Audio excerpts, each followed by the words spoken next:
Hello, hello, you guys, and welcome back to the podcast. I'm so excited. Today we have Tanessa Shears on the podcast. Hello, welcome, Tanessa. Hey, how's it going? Good. I'm so excited to have you today. I know we already talked about it a little pre-recording, but Tanessa and I have been sick like back to back to back, which like, is a great intro onto what we're talking about today. But for those who don't know you yet, can you give us a little intro on yourself? Yeah, my name is Tanessa. I'm a mama. I've got a 1 and a 3-year-old right now, which hence they're bringing the colds home all the time. Mm-hmm. But I'm a health consultant and I work specifically with entrepreneurs. And my jam is really nerding out on what are the things that we can do, both, to our sleep and our food and all that kind of stuff to help our brains work better. I mean, I don't want to be stuck in brain fog trying to show up in my business. It's exhausting. So my fun thing is I love to use biohacking and wearable tech and stuff like that to really help us have the energy we need and the clarity we need to really enjoy the life we created from our businesses. I am one so excited for everyone to hear from you, but I'm like, I am also for selfish purposes. Like, yay! I have horrible brain fog. So I'm like, I'm so excited to hear about all of the things. But how did you like first get into this? What was kind of like the starting point for you? Yeah, well, I opened my business as a personal trainer in 2014, so almost 10 years ago now. So I was on floor with clients, 33 hours a week of just on floor time. It was a lot.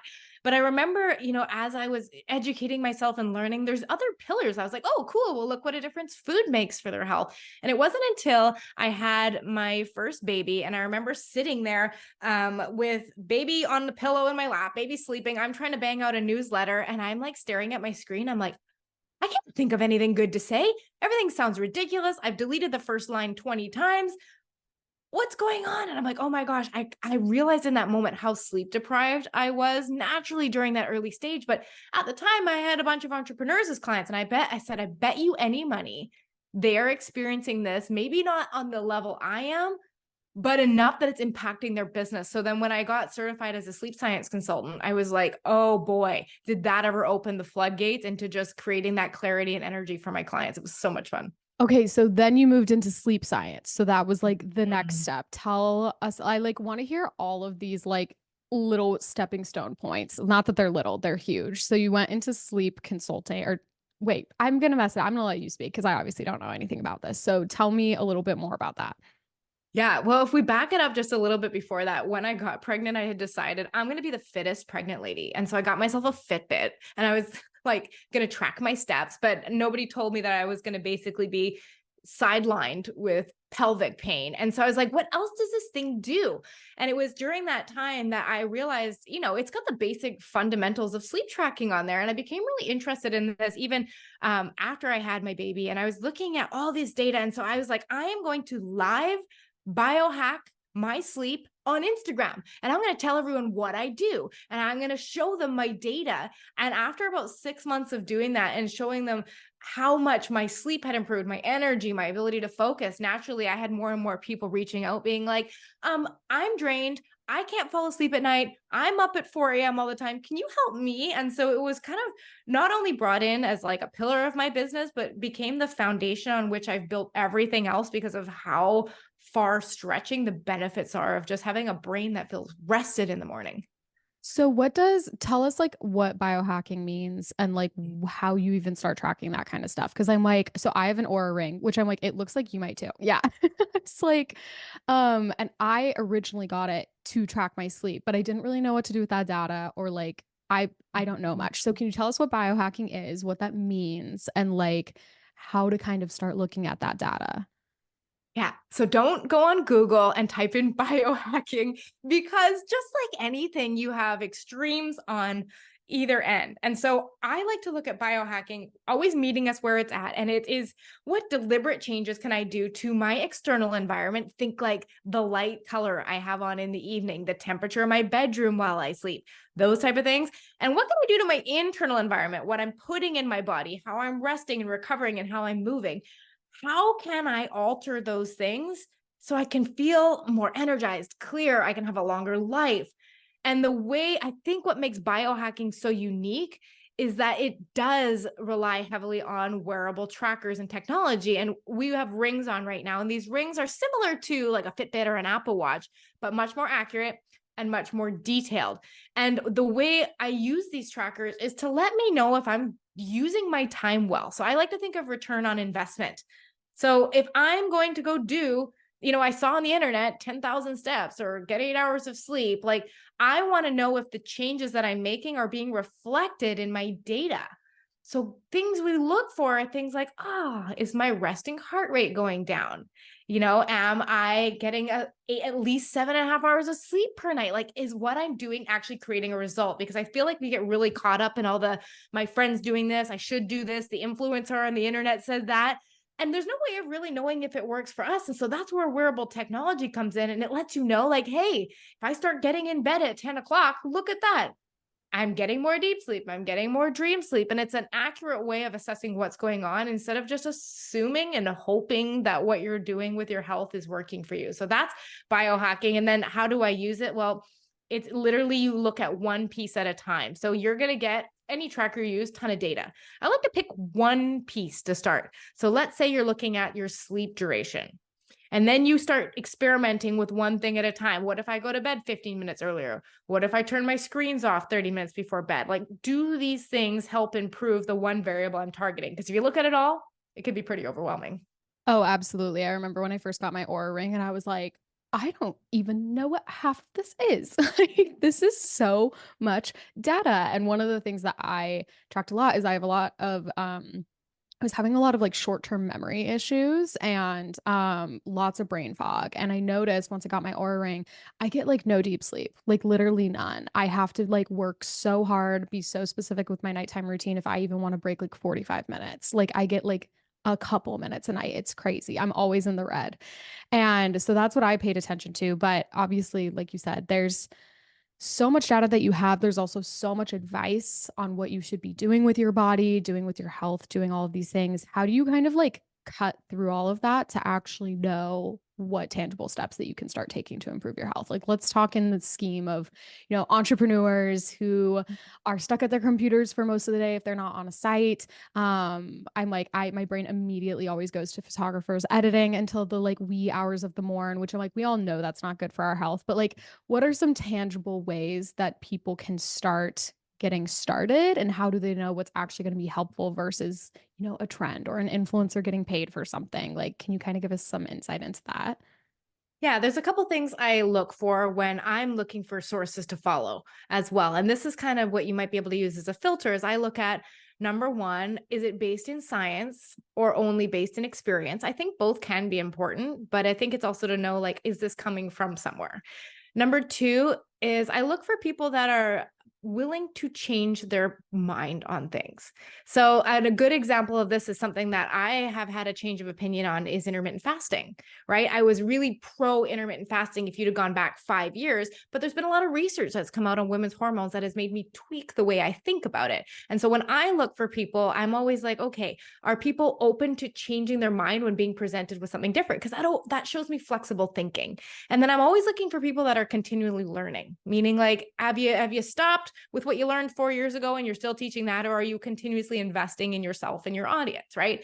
So when I find my people, I do tend to stick to them because I find there's a lot of noise when you're listening to everybody out there. So I like to just tune in. And what this does is it helps cut out one of the biggest things I see is we get stuck in information overwhelm. It's like, I don't even know where to begin. There's so much going on. And I think that's because we're listening to so many sources trying to find the magic bullet instead of just looking for a whole bunch of little like golden BBs that'll add up over time. So that kind of leads into what I would do first is like when you start following someone and you're leaning into maybe it's the sleep you want to work on or their food. I like to layer in one habit at a time. And this is, I think, where we get really overwhelmed is we're like, okay, we're going to do our exercise plan and we're going to, cut out all flour and we're going to, get 8.5 hours sleep per night and these massive routines, not taking into account the fact that life changes. Like, is your routine adaptable to that? And so the way I like to do it is I like to think, okay, what one thing can I work on? And maybe it's just bedtime, one thing. And your brain's going to tell you it's not enough. It's not fast enough. It's not cool enough. But you have to be willing to let that go because that is what got you where you are. And so if we implement, let's just say bedtimes for the example, and you're working on getting to bed 10 p.m., let's say that's your goal. We want to keep doing that until it feels like I've got this. then you layer something else in. And I think it's this layering approach that is what creates sustainable health protocols long term. So no matter whether you're going through a busy wedding season, your editing is, you're backed up on editing and you do have more hours to put in, that like, okay, I can sustain this because I created it through a busy season. So I'm not worried about ever falling off track again. And I think that that's the way I would look at answering that question. No, that's amazing. And I think I know I for one always need to hear that because I'm that person that's like all or nothing. And I'm like, what if we completely change our lives today and we Mhm. incorporate all of these big new things? And then I fall off the wagon, within a week as I do every time. Or we're gonna see that, I'm sure, coming up with New Year's resolutions. Like I've caught myself already being like, let's start doing this and this and this. And I'm like, Eden, when has that worked literally ever, to do it all at once? But I would love to also hear from you specifically on the brain fog, because I know so many of us have experienced that. One, due to entrepreneurship. Two, I know myself and so many people have experienced that post COVID, and just as like a literal long COVID symptom. But I'm like, I feel like I only have a handful of people I know that don't experience brain fog in some capacity. So can you talk to us a little bit about that and like the research that you've done and kind of what's helped with that? Yeah. Well, and you know what the interesting thing is we look around at our family, our friends, our colleagues, and I mean, everyone, like you said, everyone has brain fog. So we kind of just start to like internally normalize it and we just kind of live with it. And we don't question if we want that to be normal for us.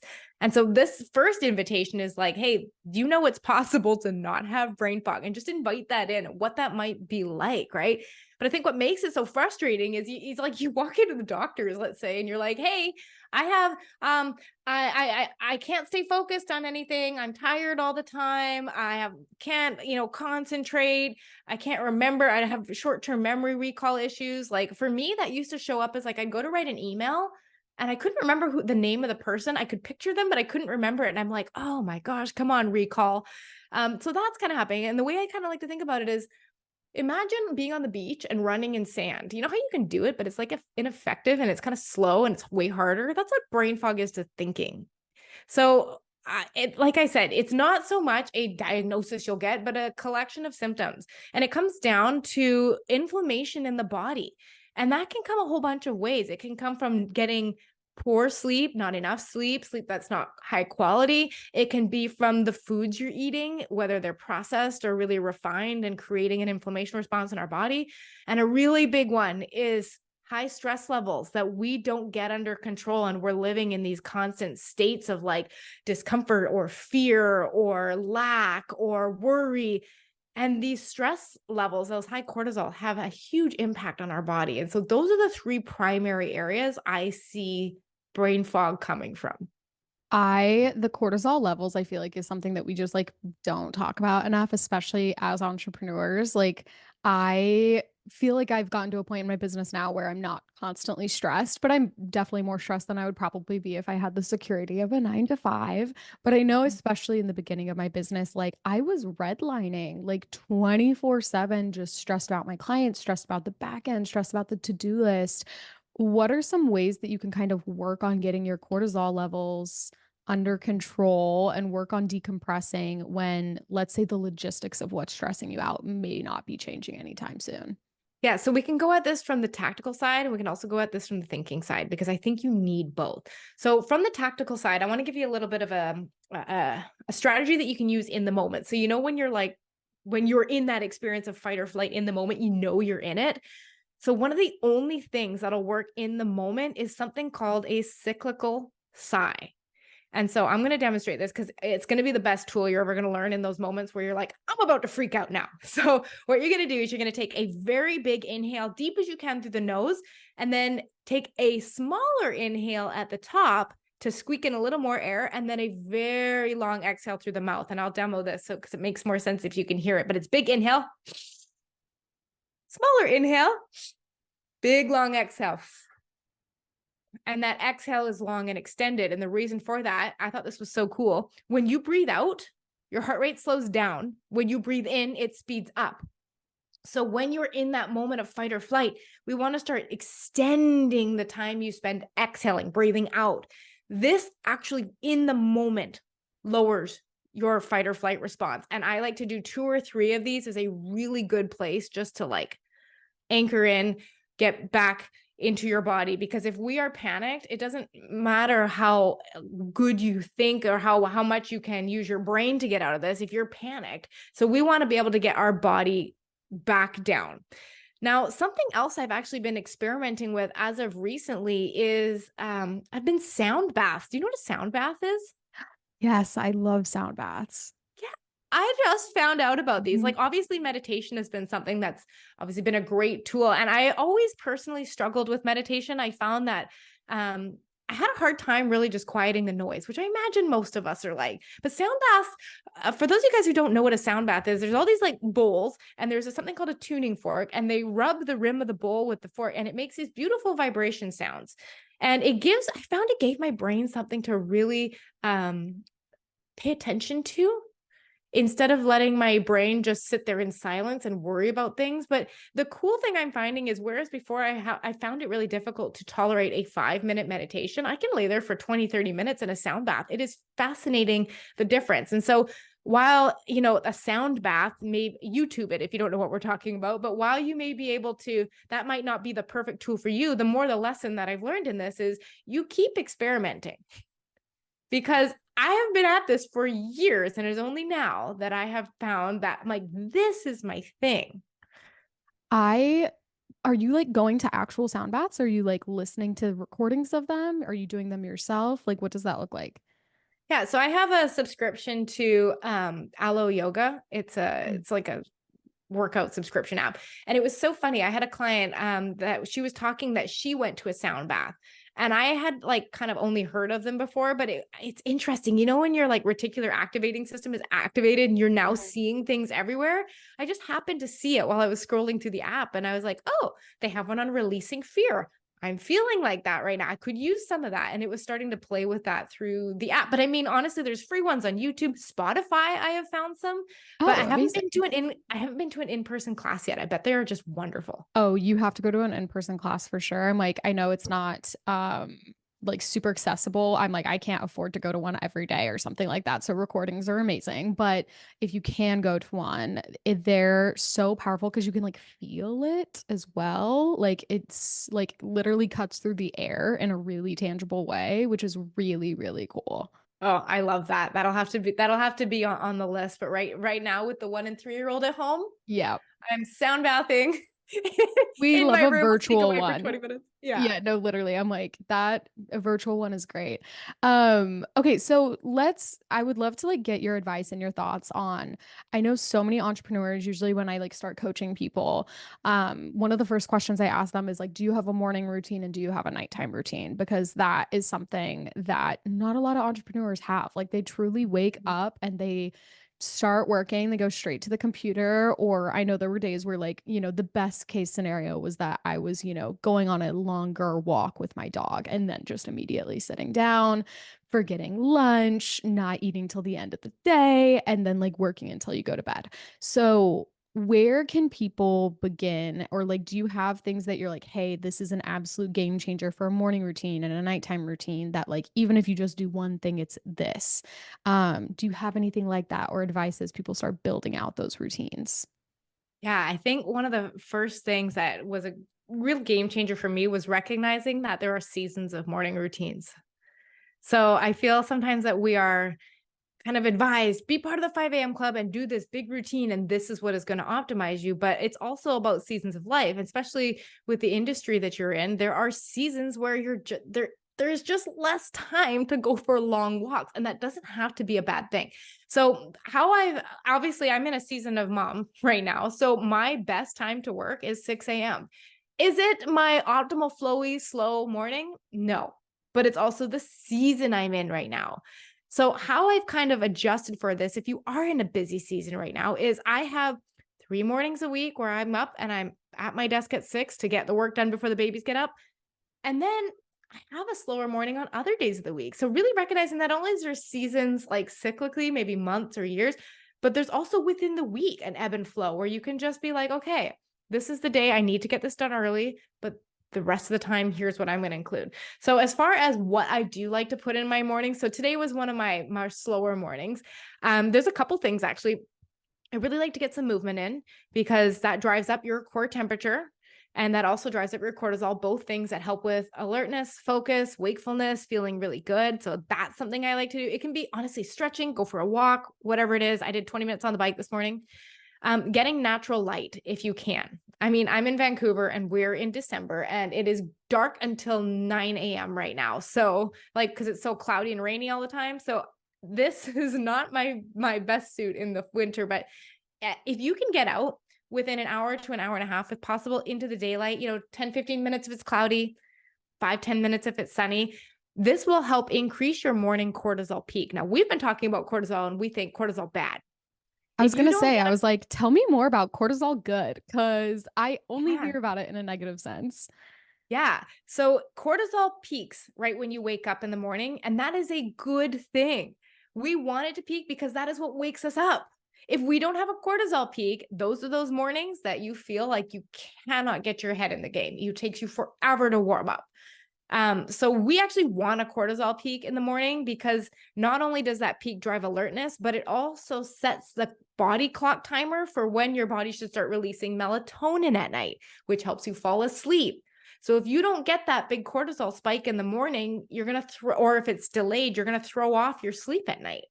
So I'm looking at natural cortisol. I'm not looking at like fight or flight induced cortisol necessarily. I'm looking at things like natural light exposure to the eyes is wonderful for really increasing cortisol, getting some movement in the morning. If you want to live on the edge a little bit, a cold shower will do the trick because that will increase that. But these are all ways that are, I call them resilience based tactics. They add stress to your body in the way that doing a bicep curl makes your bicep stronger, right? You have to put a stress and a load on it for it to get stronger. So the same way, if we can naturally add good sources of stress, we will get stronger and more resilient to tolerating stress. So I kind of use these in the morning as a way to drive up alertness. And those are the things that I would put in my morning. That is an amazing checklist. I'm like, I'm gonna have to listen back to this and just like write them down. I'm also a huge cold shower fan, especially. I'm like, I'm not as great at them in the winter, because I'm like, I'm already freezing. Thank you so much. But I'm like, those are a staple of mine in the summer in New York, is like when I wake up first thing, I'm like, just cold shower. So I love that. Is there like one thing that you would recommend trying first out of that list? I just, the one I think that'll have the biggest impact throughout the whole day is going to be getting the light in your eyes. Mm. Now, think about this. If you are indoors in your kitchen and that light may be 150, 300, the unit of light measurement is called lux, right? If you go outside on the cloudiest day, you're still probably at 1,000 lux. So it is infinitely brighter, even though it is very dim outside. And this light, it can boost serotonin. It boosts just your overall energy, your well-being. It can help with hormones and vitamin D synthesis. There's so many things that, and just long lasting, better sleep at night, better circadian rhythm balance. Like that would be the one if you're looking at like most overall effect. Amazing. I'm also like, wow, that is gonna like kick my butt into gear, that I like truly do need to just like rot outside for a little bit, even if it's freezing. I love that. Well, okay, so talk to us a little bit about like nighttime routines, because I think that is a place that entrepreneurs get hung up a lot, especially, depending on your stage of life. That might be some of the only alone time you have, or maybe let's say it's like post your 9 to 5 job if you're not full time yet. Like, how can you be intentional about your nighttime routine and getting that started, even when things are, let's say, feeling a little bit more chaotic? Yeah, I think it's looking at the actually really understanding and feeling the benefit and value of sleep. And the reason for that is if we don't make that connection, it gets really easy to say one more episode of Netflix. I'm just going to stay up a little later and work tonight because if I get this done, then I'll be quote unquote more productive. I'll be more valuable. I'll be more, I'll feel more worthy of success. I'll feel better about myself. But if we start cutting into sleep, like let's say we stay up 2 hours later, it's like we genuinely, I think, believe we're getting an extra 2 hours of productive time. But what we don't understand is that we are taking away from tomorrow's productivity. Because think about how much slower your brain goes, your decision making, your problem solving, your emotional management when you are not well slept. So you're not actually just, taking two hours to be more productive. You could slow your whole day down tomorrow, right? And so I always like to think like my job is to protect my brain because it's the best asset that I have in my business, in my life. And if I don't have my brain or my health, there is no point in having this business because it is, if you're sick, like we were saying, we've both been knocked out with colds and all of that. Like the last thing you're just like, please be healthy. Please be healthy. Right. And so when we start looking at our night routines, I like to set it up in a way that values my sleep over necessarily maybe watching a couple more TV shows. So I'm starting to think like, okay, you know how in the morning there are certain things that wake my brain up? There are certain things that make your brain go to sleep as well. And one of the biggest, most potent cures is light. Now, I want you to think about this. Remove all this fancy electricity that we have indoors right now. And if we were just relying on the sun, what does the sun do in the afternoon? It gets low in the sky, it gets dim, and it gets reds and oranges, right? So I like to replicate that in my home. And what that means is after the sun goes down, I tend to switch to table lamps. I turn off overhead lamps. We dim a lot of stuff. And in my bedside table, one of our bedside table lamps has a red bulb and the other one has a white bulb. The white bulb we use during the day and the red at night, because that dim red light cues my brain, okay, it's time to start winding down. So light is a great way to change your evening quality of sleep without having to do all these crazy things. The other thing, actually, big one is temperature. So especially in the winter, we like to get cozy. I have had clients with heating pads, sitting on a warming blankets, getting really hot before bed and like bundling up. But your core temperature actually needs to drop a couple of degrees in order to facilitate good sleep. So I always like to just turn the thermostat down in the hour before bed so it drops. Average sleeping temperature between 65 and 68 has been shown to be best for sleep. But one of the things that wakes us up and disrupts our sleep the most at night is overheating. So if I can prevent that just by lowering the temperature, great thing. And then I think the last thing would be just understanding how our brains work. So I like to think we stay in human doing mode too much throughout the day. It's go, go, go, take meetings, write emails, edit photos, da, da, da, da, da, da. It's go, go, go, go, go. I like to save the time before bed to be a human being again. And that means out of our head and into our hearts. So like feeling, being present, not having input from my self-help books, the podcasts, the YouTube, where is that time where you can have solitude in your brain? Slowing yourself down intentionally, because sleep is not something it's not an on-off switch. We go to sleep. We don't, immediately turn off. So we need to give ourselves kind of that runway into sleep. And I usually start, just suggesting if you're on your phone right up until bed right now, giving yourself white light and input, let's try stretching that to 15 minutes before bed. And then when you get really good at that, you layer in another 15 minutes. And that you start building on that, noticing the quality of sleep difference. And that's when you're able to be like, okay, I can buy this. This feels good. I love the permission to just start with 15 minutes because I think, there's always the recommendation of like at least an hour. And for a lot of people, myself included, that sounds like so intimidating to just suddenly start putting my phone away an hour before bed, which I'm like, I hate, but it's the reality of it. So I love the little like permission slip to just start small with like 15 minutes. Yeah, right. Because I think it's like what gets our buy-in is small experiments, and we don't have to commit to it, because the idea of me saying to you an hour before bed forever and ever, you're never allowed to use your phone. This is where we don't get buy-in, right? From ourselves. Mm-hmm. Even if we set that, we tell ourselves we want that. So what I love instead is just the invitation this week only. Do 15 minutes. When you get to the end of the week, you decide whether you liked it or not. If you like it, keep it. If you don't have to keep it. But I never make a decision on what I do and don't want for myself if I haven't had both experiences. So maybe I want the experience of seeing what a little space between bed feels like.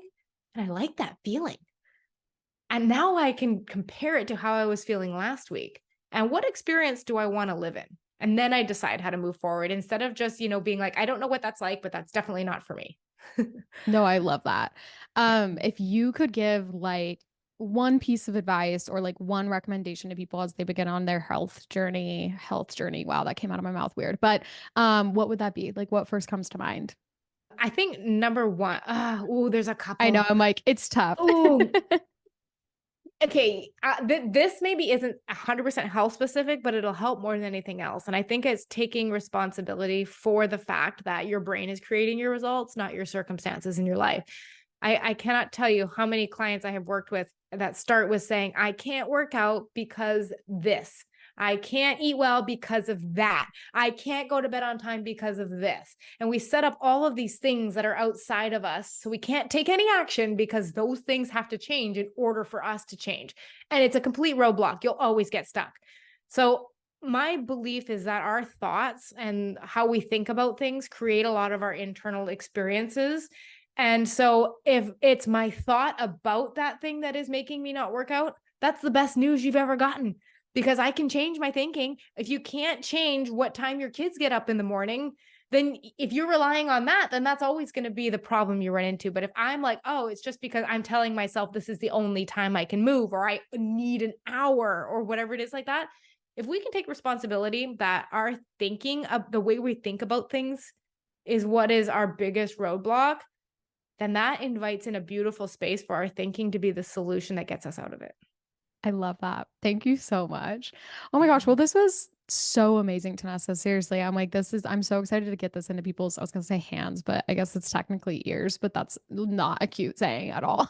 But thank you so much for coming on. This is so amazing. And I can tell like how passionate you are about all of this, which is like just such a beautiful thing.